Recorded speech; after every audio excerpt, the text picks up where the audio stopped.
सत श्री अकाल दोस्तों, आपने करनाल की एक घटना के बारे में सुना होगा कि करनाल के सेक्टर 13 में एक घटना घटित होती है जहां पर एक नाबालिग लड़की जो होती है उसके साथ बहुत ही गलत होता है। गलत क्या होता है, वो जहां पर काम करती है, जिनके घर में काम करती है, उन्हीं के घर में वो आत्महत्या कर लेती है, फांसी पे झूल जाती है। अब ये जो है पहला मामला है कि कोठी में काम कर रही थी और वहीं पर वो रह रही थी और वहीं पर उसने फांसी का फंदा अपने गले में लगा लिया। तो क्यों लगा लिया? दूसरी बात, जब वहां पर पुलिस जाती है तो वहां पर कई ऐसे तथ्य नजर आते हैं कि जिनको इग्नोर किया गया। बहुत सारी चीजें थी जिनको दरकिनार करके आनन फानन में सब कुछ किया गया। तो देखेंगे कि ये घटना है क्या, और बात करेंगे लड़की के परिवार से जिसकी साथ ये घटना हुई है। वो अब जिंदा नहीं है, मर चुकी है, जा चुकी है दुनिया से, परिवार को रोता बिलखता छोड़कर। लेकिन वो कैसे गई, क्या घटनाएं हुई और उसके साथ क्या बीता, उसने जाने से पहले अपनी माँ को क्या बताया, रिश्तेदारों को क्या बताया, आज हम बात करेंगे उनके परिवार से। आपका नाम क्या है? थोड़ा सा आप ऊंचा बोलिए। धानु जी, आप बताएं कि आपकी बेटी के साथ क्या हुआ, क्या पूरा मामला है? गाँव चल गए थे तो बेटी के हमको हॉस्पिटल में भर्ती कर दिया। 2 महीना के था, गर्भ थी। थोड़ा आप अगर ऊंचा बोलेंगे तो अच्छा रहेगा। तो 2 महीना के था तो वहाँ करवा लिए। तब जो बिहान होके हमको कल में होके बाद में हमको फोन किया, जो बेटी के बहुत तबीयत खराब है, से वो खून में इन्फेक्शन हो गया है, आथी हो गया, ऐसे हमको बोला। तो वहाँ से हमको कहा कि से आंटी आप जल्दी ट्यूशन नहीं लेना, आप आराम से आना, से कुछ नहीं होगा, ठीक से रह। वो तब इसको हम बिहान होके इसको फोन किया जे कंचन से जाओ, से मेरी लड़की के बहुत तबीयत खराब है। ओगी वहाँ से आया, तब बत गया घर, हम यहाँ बोला कर बिहान होकर फिर ले गया वहाँ घर पर, अपना रूम पर। तो हम हाँ ले गया तो कहा जे बिहान का मतलब से ले गया। तो हम कहा जे नहीं, हमको घर जाने दो लड़की के। तो कहा जे नहीं आंटी, से यहाँ रहेगा तो अपना टाइम से हम दवा खिलाएंगे, टाइम से खाना खिलाएंगे, से यहीं रहेगा। तो नहीं जाने दिया। अब वहाँ 20 दिन के बाद गया, वो ना 20 दिन के बाद गया है। तो हमको लड़की सारा हाल बता है। रात में 10:30 बजे रात में हमको लड़की को वहाँ पहुँचा दिए रूम पर। तब रात में सारा बात हमको बताया है मम्मी, जैसे से बात था, 2 महीना के था, करवाया है। क्या ऐसे बात क्या था? वो 2 महीना के था, गर्भवती डेट था उनका। 2 महीने की वो गर्भवती थी। हाँ। और वो किसके ऊपर बोल रही थी कि ये कौन है जिसने उसके साथ गलत किया था? वो लड़का है। कौन लड़का है? प्रथम। अच्छा, जिनके घर में रहती थी उनका है या कहीं बाहर कोई था? नहीं जी, बाहर तो नहीं था, उसके घर में था। जो उनके घर में था, हाँ। उसी के बारे में वो बता रही थी। हाँ, तो क्या क्या बताया उसने? वही 2 महीना के था, मम्मी का पति था। तो वो जब रात को आई थी आपके पास, आपको छोड़ के गए थे उसको आपके घर पे? हाँ, कौन छोड़ के गया था? रजनी छोड़ने गई थी। जब वो हॉस्पिटल में दाखिल थी तो कौन गया था उसका पता करने के लिए? कंचन के भेजे। कंचन कौन है जी? आप बताएं, आपका क्या रिश्ता है पीड़िता के साथ जो जा चुकी है, मृतिका के साथ? मैं कहूँगी मेरे नाना थी, वो पहले से हॉस्पिटल में एडमिट करा रखी थी। तो मुझे 2 दिन बाद पता चला। तो इसने फोन किए मेरे बुआ ने, जी प्रीति के तबीयत हालत खराब है, जो जाके रजनी ने भर्ती करवा रखे हैं हॉस्पिटल में, आप जाके एक बार देख लेना। तो मैं 2-2:30 बजे के करीब में गई थी। बेहोश थी, बोल नहीं पा रही थी वो। फिर भी उसको कपड़े उपड़े गंदे उंदे था। तो गंदे से आपका क्या मतलब है? मतलब कि ब्लीडिंग उल्डिंग था। तो मैंने रजनी पकड़े, हम भी पकड़ के उसको बाथरूम में ले जाके कपड़े उपड़े चेंज करा के, फिर कपड़े उपड़े धो धा के। वो तो बता रहे थे कि पेट में दर्द है, वहाँ पे पेट दर्द के लिए वहाँ पे थी। तो आप कह रहे हैं कि उसको ब्लीडिंग हो रही थी और उसके कपड़े गंदे थे। आप खुल के बताइए कि आप क्या कहना चाहती हैं? जो बात है मैं वही बोल रही हूँ। मैं तो गई थी, तो फिर इनको मैंने फोन किया, जो हालत खराब है मुझे मतलब कि आ जाओ।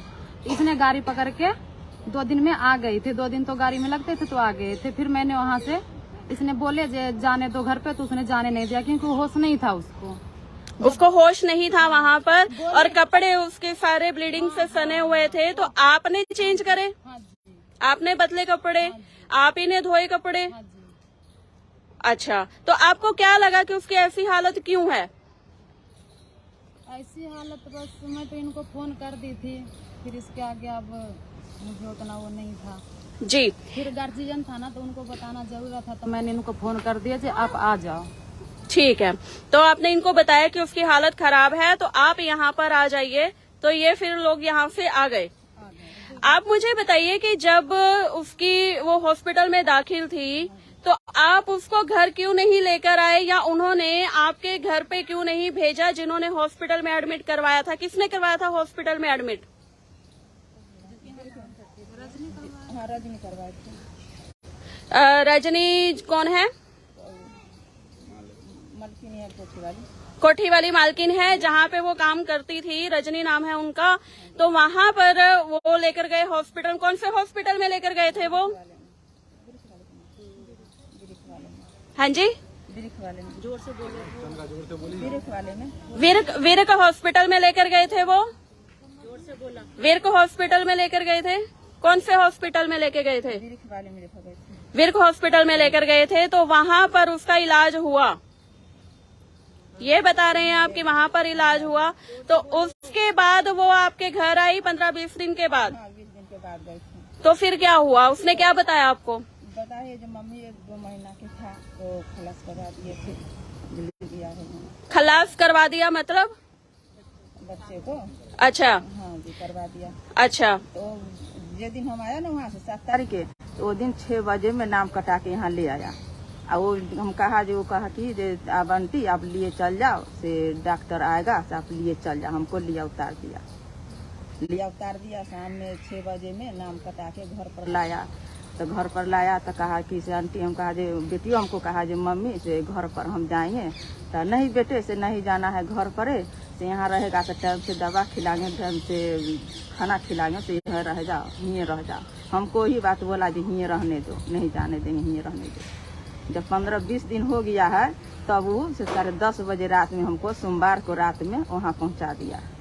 मंगल को 11 बजे दिन में मना को सब बात बता दिया। तो हम बेटी कहा बेटी से नहीं न जाइयो। तो कहा ठीक है मम्मी नहीं जाएंगे, से सांझ में मांगे ना तो आपको हमारे साथ चलना, भाभी सके लेकर उनको हम पूछेंगे। ताले तो हमको बेटी के घर पर से गया, बुला कर गाड़ी से ले आया। गाड़ी से ले आया तब बात हुआ, हमको अच्छे से बेटी बात करा। फिर उन्हें इधर से हमको यही प्रीति बहन के फोन करा, तो फोन वो उधर से नहीं लौटाया। बाद में देखा जो बहन के फोन आई हुई, तो वहाँ से फोन करा तो घर में रसोई घर में ना बर्तन धोती थी और मम्मी पापा खूब रो रही थी। तो कहा जानती से क्या हुआ है प्रीति के, जो मम्मी पापा रो रही थी, से बात करा दो ना, क्या हुआ है? तो नहीं बेटे कुछ नहीं हुआ है, से बात करा दिए, थोड़ी देर में बात करा देंगे। फिर बाद हमको बेटी के बात नहीं करा दिया, मोबाइल स्विच ऑफ पकड़ रख दिया। अभी जब बैठे थे बात कर रहे थे तो आप बता रहे थे कि उसको पहले रात को दवाई दी है, फिर सुबह उसकी तबीयत खराब हुई है। तो इतना बात है तो ये ना बताएगा जो उसको घर वाला उसको नहीं, जब वो हॉस्पिटल लेकर गए थे, हॉस्पिटल लेकर जाने से पहले सुबह 3 बजे भोर के टाइम में लेकर गए हैं, ये क्या मामला था? ये बताएगा। ठीक है, बोला है ना वो घर। ठीक है। वो जो आपके साथ एक और भी थी यहाँ पे अभी, ठीक है जी। 6:40 में आधे घंटा के बाद में 6:40 में हमको फोन करा, नमस्ते चौपर आ गया तो फोन करा। तो हम कहा अभी नहीं सुन रहे हैं, से हम रूम पर जाएंगे ना तब हम बात करेंगे। फिर अब फोन पर फोन करते करते फिर रूम पर गया है तो वो बताया आंटी जल्दी शिवर आ जाओ। तो हम कहा क्या हुआ है प्रीति के, क्या हुआ है? कुछ ना आंटी कुछ नहीं हुआ है, से आप जल्दी आ जाओ। न उसको पापा के बुलाया, न किसी को इनको बुलाया, से जल्दी शिवर आ जाओ। आ गए हम तो रिश्तेदार सब पूरे रिश्तेदार था, गेट से अंदर भरा पर 2 पुलिस था। तो हमको गेटे पर से रिक्शा से उतरा, गेट पर से हमको डैन पकड़ के अंदर ले गया, हाथ पकड़ के अंदर ले गया वो। तो कहा हम रजनी हमको मुँह हंसते लगा, वो कहा जो बैठो बैठो। हम कहा नहीं हम नहीं बैठेंगे, से प्रीति कहाँ है? तो प्रीति मर गया, प्रीति मर गया। तब ऊपर चिल्लाते गया, ऊपर गया तो वो पुलिस अंदर था, वो गेट खोल कर हमको हाथ पकड़ कर अंदर खींच लिया। अब तो बेटी के देख हम तो रोने लगा। वो सारा चीज का था, कागज उगज घर में सारा चीज रखा हुआ है, सारा चीज रखा हुआ है। वो सोचा जो उसको माँ के खाली बुलाएंगे और लहासन करवा के लहास ले जाएंगे। वही सन नहीं जाते तो हम तो बेटी के जन हम ही चल जाते, हम क्या कर सकते हैं। जब ये सब हुआ, जब आप गए और पता लगा कि प्रीति अब इस दुनिया में नहीं रही है, आपकी बिटिया इस दुनिया में नहीं रही है, तो उसके बाद जो था आपने कंप्लेन लिखवाई? पुलिस ने आपकी कंप्लेन दर्ज की? हमने लिखवाई थी, हमने गए बोला था। आप कौन है? आप अपना नाम बताइए। मैं गीता हूँ, मामी, माने प्रीति के मामी हूँ। अच्छा, कागज कहाँ पर है? जी जी, आप बताइए। प्रीति के मैं मामी हूँ जी। जब हमने गए, हमें नहीं बताए, 2 कदम के मेरे घर है, रजनी के पता है, घर के रजनी अरोड़ा के पता है मालकिन के कि यहाँ पर उसकी मामी रहते जी। मेरे को नहीं बुलाए, मुझे नहीं बुलाए, हमें नहीं पता। हम दोबारा नींबू लेने गए तो मुझे पता चला कि यहाँ पर क्या हो रहा है। 1-2 लेडीज खड़ी थी, मैंने उनसे पूछा यहाँ क्या हो रहा है। कहते एक लड़की मर गई है यहाँ पर। मैंने कहा कौन सा लड़की है? कहते काम वाली। मैं भाग के गई ऊपर तो उनके रिश्तेदार अंदर से लेके बाहर तक भरा हुआ था जी। स्ट्रेचर मंगाने वाले, पुलिस खड़े थे, दरवाजा खुला था, कोई दरवाजा में लॉक नहीं, कोई टूटा हुआ नहीं था जी, सब खुला था। रजनी खड़े थे गेट पे, मेरे को देखा, भाग लिया, अंदर जाके दरवाजा बंद कर लिया। ठीक है, रिश्तेदार सारे थे। मैं ऊपर गई तो लड़की लटकी हुई थी जी, कोई नहीं था। अकेली माँ सिर फोड़ रही थी, अकेली माँ सिर फोड़ रही थी, 2 पुलिस वाले थे। फिर मैंने रिश्तेदार इकट्ठे करी जी सब। तो मेरे को कहने लगे रिश्तेदार उसको क्या देखने आई? 100 पीस देखने आई अपनी हूँ। फिर बस यही सो में तो इंसान। जब आप गए, कंप्लेन कब लिखी गई? जिस दिन घटना हुई उसी दिन आप शाम को, रात को कब गए कंप्लेन लिखवाने के लिए? 11:30 बजे, 11:30 बजे हम रात को गए ये पुलिस वाले के पास कि जी मेरे कंप्लेन लिखो। कहना नहीं अभी नहीं लिखाएंगे, 7 बजे आना सुबह। जिस दिन ये घटना हुई है उस दिन आप गए हो, थाने में गए हो, तो वहाँ पर उन्होंने आपको कहा कि कल सुबह आना, आज नहीं लिखेंगे, ऐसा उन्होंने बोला? हाँ जी, बोले आज नहीं लिखेंगे, कल सुबह 7 बजे आ जाना। तो आप फिर सुबह 7 बजे गए? हाँ जी, सुबह 7 बजे गए तो रजनी परिवार के और क्या नाम सुधीर परिवार के सारे लोग वहाँ था मौजूद। सारे परिवार के, वो पुलिस वाला टैपिंग कर रहा था, उन लोगों से बात कर रहे थे और फोन में भी बात कर रहे थे। हमारे कंप्लेन अच्छी तरह नहीं लिखे तो दोबारा से हमने फिर सिविल थाना में वो दिया, फायदा दर्ज नहीं करा, हमारे कोई सुनवाई नहीं लिया। फिर उसके बाद कंप्लेन कब लिखी? कल होके लिखी है, और उसके अगले दिन लिखी है। तो उसके बाद क्या कार्रवाई हुई? FIR वगैरह हुई? नहीं जी, कहाँ फायदा दर्ज करा है, अभी तो सारे बाहर है, क्या किया है कुछ भी नहीं। उसके बाद तो FIR भी दर्ज की है पुलिस ने। अच्छा करे। और उसके अगले दिन जब आपने कंप्लेन किया उसके अगले दिन FIR भी हुई है। उसमें आपने जो लिखवाया है, जो आपने इल्जाम लगाए हैं, वो सारे लिखे हुए हैं। लिखे हुए हैं, तभी भी हमने ठीक लिखवा के लेके गए, उसमें भी पुलिस वाला कहा ये गड़बड़ है, ये गड़बड़ है, वो गड़बड़ है। आप लिखवा के गए, मतलब क्या है इसका? हाँ नहीं लिखा ना, अंदर लिख रहे नहीं ना।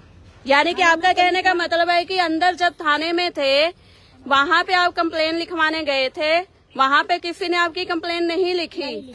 आप कहाँ पर गए थे लिखवाने के लिए? ये पुराने कचहरी के सामने किसी दुकान में गए आप? हाँ जी। किसी दुकान में जाके आपने लिखवाया है और उसके बाद फिर आप गए थाने में? हाँ जी। तो फिर वहाँ पे उन्होंने देख लिया भी ठीक है कंप्लेन? नहीं, गड़बड़ है, वो गड़बड़ है। करवा के लाओ। तो फिर पुलिस वाले साथ में गया, क्या कटवाए इसमें से क्या क्या, जिसमें से हमने ये कंप्लेन लिखवाए थे वो बंद करके चला गया था, दूसरा पर जाकर तो पुलिस वाले निकलवाए। अच्छा, मतलब कि आपका कहने का मतलब है कंप्लेन बाहर से लिखवाने के बाद जब आप थाने में गए हो तो वो कंप्लेन ठीक नहीं लिखी हुई थी, फिर पुलिस वाला आपके साथ जाता है, फिर वो लिखवा के लाता है। कौन पुलिस वाला था, कुछ बता सकते हो? कुछ नाम पता है कौन था? बोलता पुलिस वाला के नाम क्या है? चलिए कोई बात नहीं, अगर नाम आपको नहीं पता है कोई बात नहीं है। उसके बाद जो है आप इंचार्ज क्या नाम है इसको? अभी सविता आई थी, कोई बात नहीं, छोड़िए। जब ये हो गया उसके बाद आप वहाँ गए थे, तो जब अभी संस्कार नहीं हुआ था, तो संस्कार होने से पहले जब आप थाने गए तो वहाँ पे क्या हुआ? थाने पर गए तो संस्कार से पहले उन्होंने बोले हम आपको साथ है, जो आप कहोगे सारे हम करेंगे। हमने उसको अरेस्ट कर लिया है, उसको हम थाना में बैठा रखे हैं, फिर अरेस्ट कर लिया है, जो आप कहोगे सारे होंगे, आप चिंता ना। आपको तो वो मदद भी कर रहे थे? हाँ, थाने में गए तो मदद बात करते हैं, ये चारों दीवार के अंदर। मैं कहा चलो करो जी, क्या बात है। तो उन्होंने कहा एक काम करो, समझौता कर लो। मैं कहा क्या समझौता करूँ बताओ। तो कहने लगे ऐसे करो, कुछ ले दे के कर लो। मैं कहा बोलो, आप बोलो क्या कहते हो। कहने लगे ऐसे है 20 से 25 हजार रुपया मैं आपको दो, मदद करूँ। मैं कहा मेरे को नहीं चाहिए। यानी कि ये जो 20-25 हजार मदद जिसने बोला, वो किसने बोला आपको? ये है ये सुधीर अरोड़ा के जीजा। वो कहाँ पर बैठे थे? पुलिस थाने में ही बैठे थे? पुलिस थाने में थे, एक कमरे थे। कौन कौन था वहाँ पे जिसके सामने ये बात हुई? ये हमारे परिवार के क्या पुलिस वाले थे वहाँ पे? नहीं जी, पुलिस वाले नहीं थे। नहीं आप लोग कमरे में थे, सुधीर अरोड़ा के परिवार वाले थे, आप लोग थे। तो आपको उन्होंने, अगर पता लगे कल को वो नहीं है तो गलत हो जाएगा। था लड़का था। उन्होंने कहने लगे, हमने कहा ऐसे है जी, हम तो इतना बिहारी है, हम 50-50 भी जमा करेंगे तो हम 4 लाख जमा कर लेंगे जी, हमें पैसे नहीं चाहिए, हमें इंसाफ चाहिए। तो उन्होंने कहा कर लो, फिर कर लो, जो करना है कर लो। ठीक है, तो उसके बाद आपकी कंप्लेन दर्ज हो गई, आपका FIR भी हो गया, उसके बाद आपका संस्कार भी हो गया, पोस्टमार्टम भी हो गया, सारी चीजें हो गई हैं। तो अब आप क्या चाहते हो? हमें तो सीबीआई जांच चाहिए, सीबीआई जांच कराए, हमारे ये कानूनी कार्रवाई करवाई, सीधे वाले सीबीआई जांच करवाए। हमें तो देखो इंसाफ चाहिए, कुछ नहीं चाहिए, हमारी लड़की का इंसाफ चाहिए, हमें पैसे नहीं चाहिए, इंसाफ चाहिए। आप क्या कहते हैं कि आपकी लड़की के साथ जो कुछ हुआ, आप अपने होशो हवास में ये सब बता रहे हैं? क्योंकि ये बहुत बड़ी बात है जो आप इल्जाम लगा रहे हो। पुलिस के ऊपर आप इल्जाम लगा रहे हो, प्रशासन के ऊपर आप इल्जाम लगा रहे हो, और हमारे चैनल के जरिए आप इल्जाम लगा रहे हो कि पुलिस ने कार्रवाई नहीं की है, या पुलिस ने गलत कार्रवाई की है, या उन्होंने आपकी सुनी नहीं है। तो आपको क्या लगता है कि जब आपको ये, जैसे अभी मामी ने बताया लड़की की कि वो पैसे भी दे रहे थे, सब कुछ कर रहे थे, आपकी मदद भी कर रहे थे, तो आपने मदद क्यों नहीं ली और उनका कहना क्यों नहीं माना? जब 3 साल से लड़की वहीं पे रह रही थी और वहीं पे काम कर रही थी और 24 घंटे वहीं पे रह रही थी, तो क्या इससे पहले भी कभी मृतिका ने आपको कभी बताया कि उसके पास कुछ गलत हुआ, उसके साथ कुछ गलत हुआ? पहले तो नहीं जाने दिया पहले। वो जब भी घर आना चाहते थे तो उसको घर नहीं आने दिया जाता था। नहीं। जब हॉस्पिटल गई है, वो बीमार, उसको लेकर गए हैं, ट्रीटमेंट करवाया, इलाज करवाया, तब भी उसको घर नहीं आने दिया। नहीं आने दिया, कहा जे यहाँ रखें, नहीं जाने दिया। ठीक है, हाँ, ये आप तस्वीरें देख रहे हैं लाइव की, जहाँ पे परिवार से हमने बात की है और यहाँ पे बहुत सारी चीजें निकल के सामने आ रही हैं कि एक लड़की के साथ तो नाइंसाफ हुआ ही है, जो दुनिया से जा चुकी है। छोटी बच्ची थी, अभी वो 16 साल की नाबालिग बच्ची थी, 13 साल 13.5 साल की थी जब वो इस घर में काम करने आई थी, और एक ही जगह पे रह के, उन्हीं के घर पे रह के वो 3 साल से काम कर रही थी।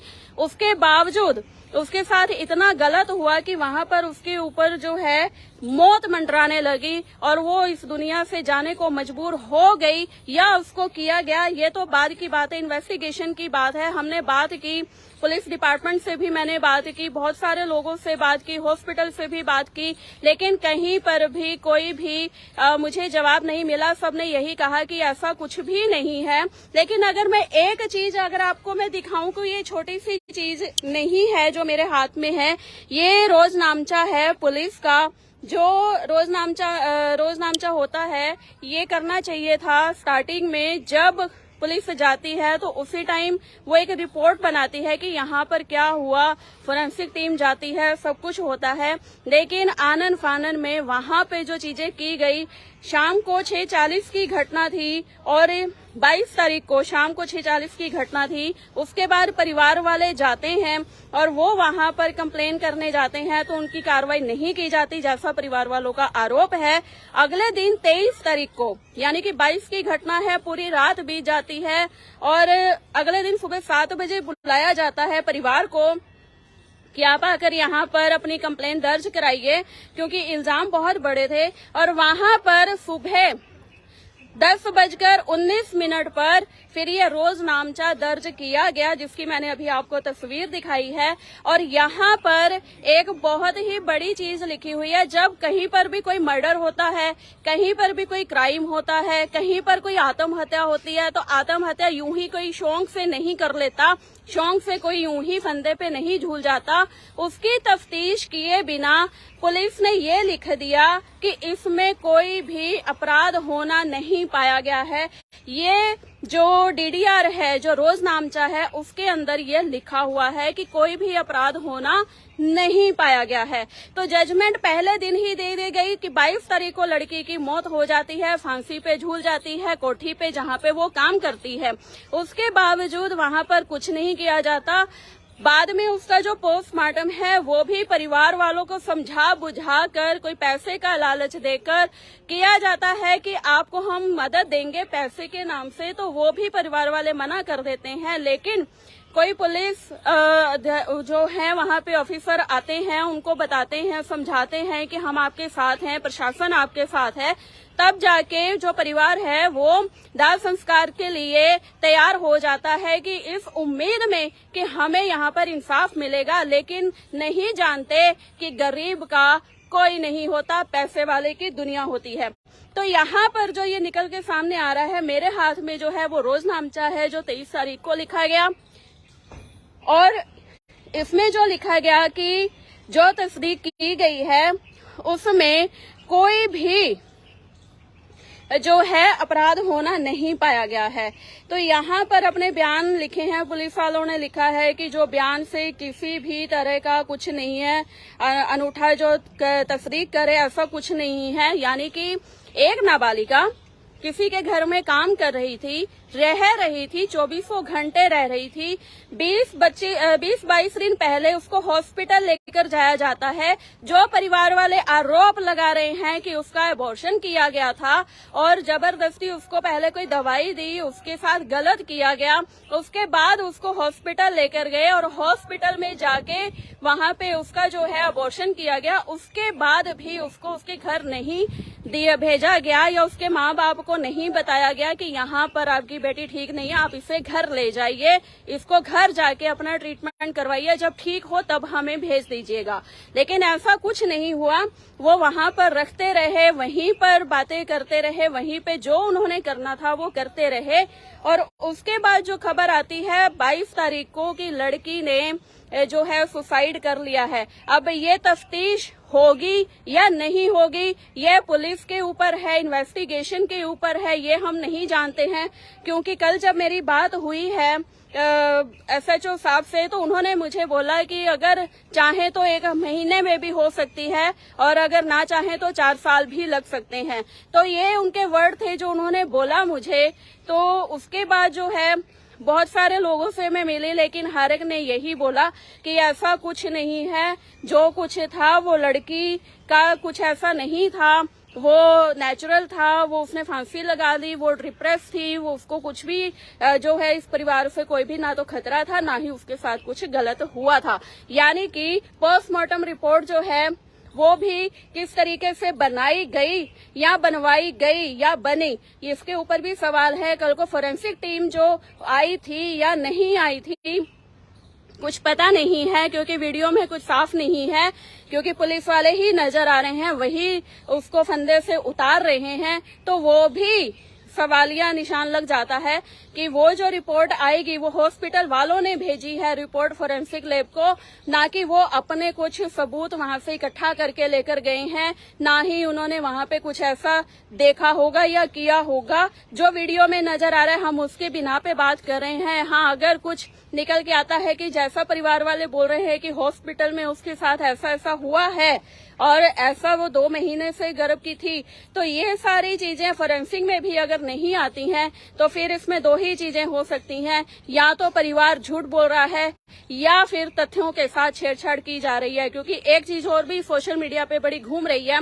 कि जब वो जो वीडियो बनी है जहां पर उसको उतारा जा रहा है वहां पर बेड के ऊपर कोई स्टूल नहीं था, लेकिन एक फोटो क्लिक हुई है जो वो भी सोशल मीडिया पे घूम रही है, वहां पर वो स्टूल पड़ा हुआ था। तो ये स्टूल कहाँ से आया, किसने रखा, या पहले उतारा या बाद में रखा, ये सवालिया निशान है।